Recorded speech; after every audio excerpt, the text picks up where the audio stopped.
2017년 개봉과 함께 화제를 몰고 오며 1,400만 명의 관객을 불러 모은 신과 함께 재화벌. 이 작품의 속편인 신과 함께 인과연이 개봉했습니다. 이승과 저승을 오가며 여러 이야기가 얽혀있는 만큼 1편을 복습하고 이번 작품을 보면 더 재밌겠죠? 그래서 준비했습니다. 1편에 대한 스포일러가 가득한 신과 함께 인과연을 보기 전 시리즈의 주요 설정과 등장인물 간단 정리. 바로 시작할 테니까 여러분은 구독하고 알람 켜고 좋아요까지 눌러주세요. 제발 부탁드립니다. 그럼 진짜 시작합니다. 일단 기본 설정들을 볼까요? 인간이 사망을 하게 되고 저승에서 올라온 차사들이 망자의 이름을 3번 부르면서 죽음이 완료됩니다. 그리고 망자는 49일 동안 저승을 돌아다니면서 생전에 저질렀던 죄에 대해서 심판을 받죠. 이 심판은 총 7개, 인간이 저지를 수 있는 죄에 대한 심판이며 각각의 주제에 어울리는 7개의 지옥에서 각 지옥을 관장하는 대왕들 앞에서 이뤄집니다. 심판을 통해 유죄를 받을 경우 문자 그대로 각 지옥마다 준비되어 있는 형벌을 대왕이 판결하는 기간만큼 받아야 합니다. 한 지옥에서 형벌을 마치면 다음 지옥에서 재판을 받는 시스템이죠. 인간은 살면서 워낙 죄를 많이 짓기 때문에 한 가지 지옥에서도 무죄를 받기가 참 어렵습니다. 그런데 아주 가끔씩 기적적으로 모든 죄에 대해서 무죄를 받는 망자가 생기는데요. 이런 망자는 새로운 삶, 환생을 할 수 있는 기회를 얻게 됩니다. 망자에게 이런 천금 같은 기회를 허락하지 않기 위해서 지옥의 검사, 판관들은 망자의 죄를 기소하고 망자와 함께 지옥을 여행하는 차사들은 망자의 변호사 역할을 맡아서 각 지옥에서 무죄를 얻어내려고 노력하죠. 정말 어쩌다가 망자 중에 그들의 수명이 적힌 적폐지 뒤에 귀인이라는 꼬리표가 붙는 존재들이 있습니다.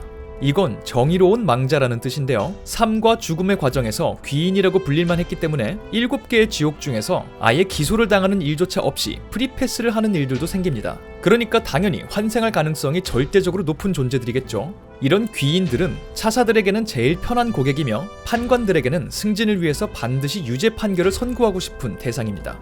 그리고 가장 최근 모든 지옥을 통과하고 환생한 인물은 귀인이었던 김자홍이었습니다. 그럼 이 지옥의 이야기에서 우리가 알아야 할 인물들을 살펴볼까요? 이 인물의 이름은 김수홍입니다. 1편의 주인공이었던 김자홍의 동생인데요. 그는 형이 붙여주는 돈으로 법 공부를 하면서 대법관을 꿈꾸던 청년이었습니다. 말을 하지 못하는 어머니 밑에서 어렵게 자라며 착한 마음과 넓은 아량을 지니게 된 그는 군생활 중에도 부대 내 관심병사 원동현을 적극적으로 챙기는 등 타의 모범이 되는 인물이었죠.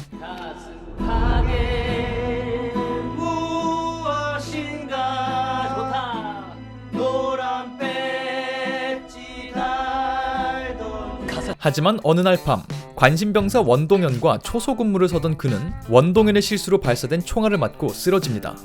급히 연락을 받고 달려온 상관 박중희는 이 사건이 자신의 승진에 영향을 미칠까 두려워 원동현을 설득해서 김수홍의 시체를 매장하고 사건을 은폐합니다. 하지만 매장 당시 죽은 줄 알았던 김수홍은 사실 숨이 붙어 있었죠. 원치 않게 생매장을 당한 원한으로 망자가 아닌 원귀가 된 김수홍. 그는 저승의 질서를 어지럽혀서 형인 김자홍의 재판에 크게 영향을 미치는 것은 물론 이승에서도 커다란 소동을 일으킵니다. 나중에서야 마음을 잡고 홀로 남은 어머님께 꿈을 통해서 인사를 드린 후 벌을 받기 위해 저승으로 이동한 김수홍. 놀랍게도 그의 적폐지 뒤편에는 귀인이라는 글자가 적혀 있었습니다.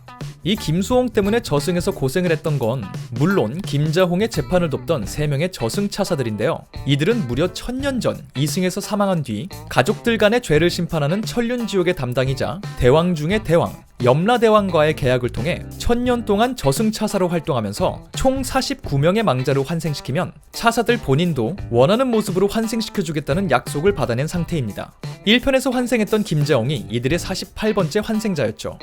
3차사 중 막내 월직차사 이덕주는 전생에 대한 기억이 전혀 없이 1000년 동안 차사로 활동하며 주로 망자의 기소 내용을 확인하고 변호를 보조하는 역할을 합니다.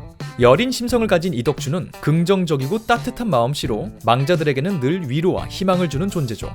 그리고 일직차사 해원맥은 망자의 호위를 담당합니다. 지옥을 지나면서 돌발적으로 만날 수 있는 각종 사고, 그리고 지옥 귀들로부터 망자를 보호하는 해원맥은 싸움을 아주 잘합니다만 다혈질이고 입도 가볍고 생각도 깊게 하지 않습니다. 정확히는 별로 똑똑한 것 같지가 않아요, 아예. 그래서 극 중에서는 이런 말까지 듣죠. 아니야. 너 아무 생각하지 마. 왜 그런 생각을 해? 어떤 생각이 떠올라도 넌 그 떠오르는 생각을 좀 의심해볼 필요가 있는 것 같아. 이 알찬 팩폭을 날리는 차사는 이들의 대장 강림입니다. 왜인지 3명의 차사 중 유일하게 전생의 기억을 갖고 있는 강림은 강하고 똑똑하고 우직합니다.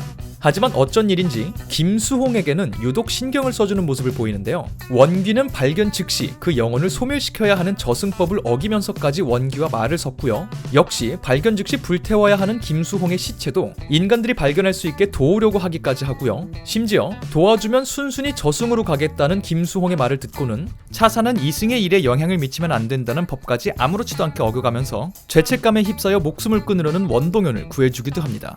거기에 한술 더 떠서 메신저 역할을 해주기도 하죠. 나 김수홍 병장이다. 나 김수홍 병장이다. 가슴팍에 무엇인가 노란 배지 달더니. 너 잘못한 게 없어. 너 잘못한 거 없어. 우리 약속 하나 하자. 우리 약속 하나 하자. 지나간 슬픔에 새로운 눈물을 낭비하지 않겠다고. 아마도 잠시 등장했던 그의 전생의 이야기, 그리고 김수홍처럼 생매장을 당한 것 같은 그의 아버지의 사연과 관련이 있는 것 같은데요. 아직은 아무런 설명이 등장하지 않았습니다. 이렇게 저승법을 아무렇지도 않게 어기는 강림에게 해원맥의 모습으로 나타난 염라대왕이 정녕 김수홍 때문에 저승의 법을 어길 거냐며 그를 시험하는 장면도 있었는데요. 나중에서야 강림은 자신과 논쟁을 벌였던 인물이 해원맥이 아니라 염라대왕이었다는 것을 알게 되는데요. 도대체 염라대왕이 왜 그랬었는지 역시 아직은 설명되지 않았습니다. 1편 말미, 강림은 원귀에서 귀인이 되어버린 김수홍을 데리고 저승 초입으로 가는 게 아니라 다짜고짜 염라대왕을 찾습니다. 그리고 그를 막아서는 염라대왕의 군사들과 한판을 붙으려고 하면서 1편이 끝난 바 있습니다. 그리고 1편에 김자홍, 김수홍네 동네 이웃이며 수명이 닿을 날이 가까워서 차사들의 존재를 느끼기 시작한 할아버지가 한 명 있었는데요. 쿠키 영상을 통해 이 할아버지와 이 집에 사는 성주신이 2편의 이야기에 등장할 것이 예고되었던 바 있습니다. 네, 간단하게 신과 함께 인과연을 보기 전 알면 좋을 시리즈의 주요 설정과 등장인물들에 대해서 알아보았습니다. 부디 이 영상이 영화를 보러 가시는 많은 분들께 도움이 되었길 바라며 저는 다음번 다른 영상으로 돌아오도록 하겠습니다. 감사합니다.